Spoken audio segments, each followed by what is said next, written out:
Perfect fit closets. How to use fillers. In our catalog, underneath our local browser, our Perfect Canadian catalog, underneath parts, we have two types of fillers. We have filler and filler standalone.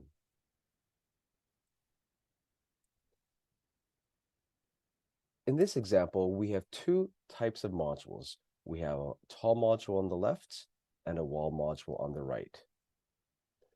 The easiest thing to use is our regular filler.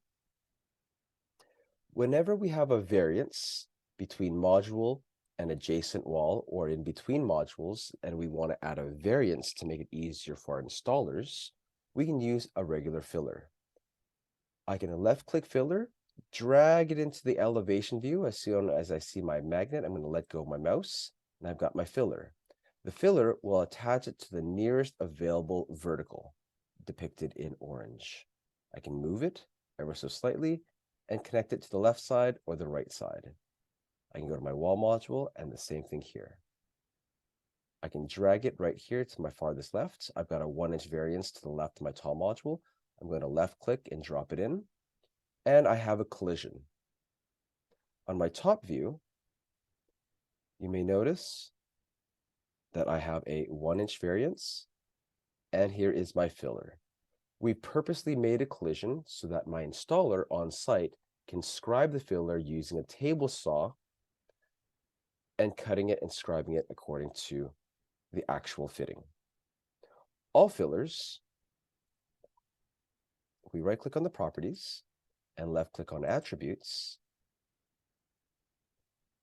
I'll right-click the illustration so I can see it better.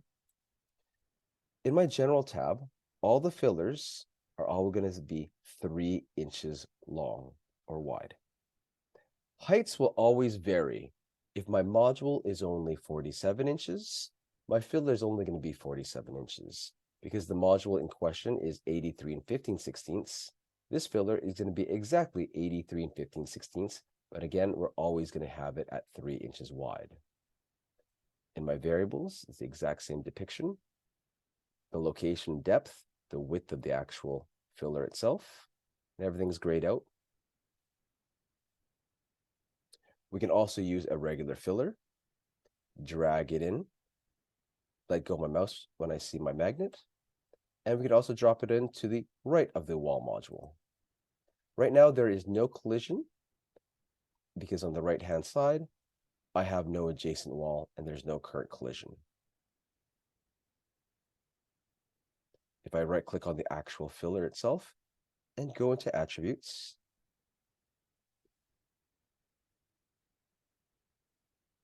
right-click the illustration, and I can see that the width is 3 inches wide and the height is 72 5/8. It is the exact same height as the current module that's in place.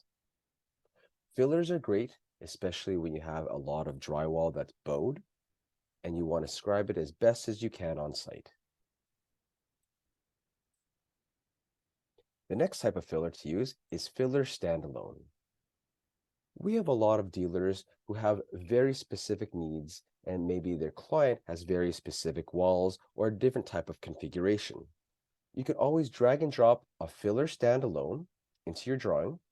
You can use either the elevation view, or you can use the actual top view and drop it in.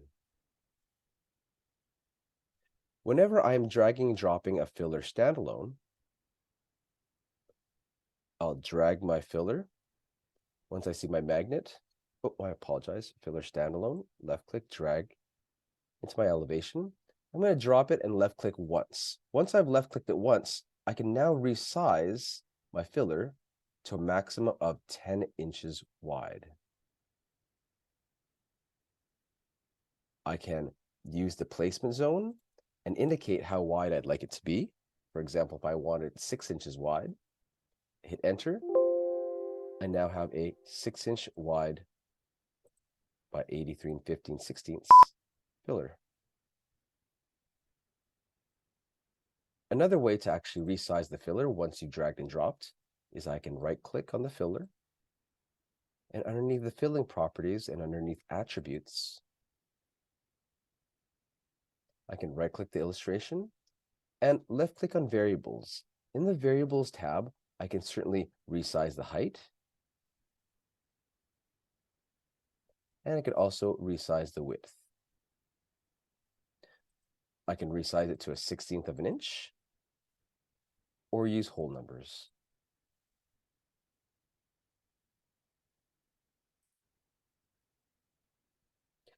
Filler properties never has any edge banding.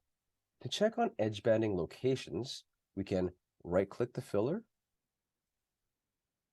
and instead of attributes, we're going to select features and options. In features and options, we can see that the left edge banding, there is none.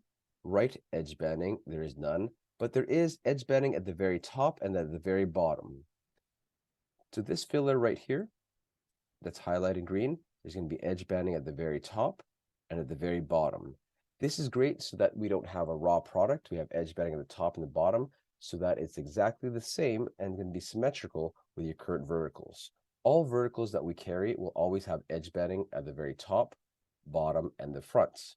And for fillers, we'll have it at the bottom and the top to match. We can see the same thing for the fillers. Regular fillers, we can right-click our regular filler. Again, go into features and options. And we can see there's no edge banding on the left, no edge banding on the right, because we will be scribing it. But we do have edge banding at the top and bottom.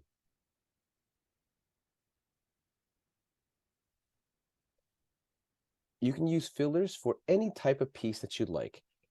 If there is some sort of custom project, if you're trying to butt two modules together on an adjacent wall, if you have angled walls, if you have dead spaces. So feel free to use fillers. They're just 3/4 inches thick by 10 inches maximum and 107/8 height maximum. Thank you.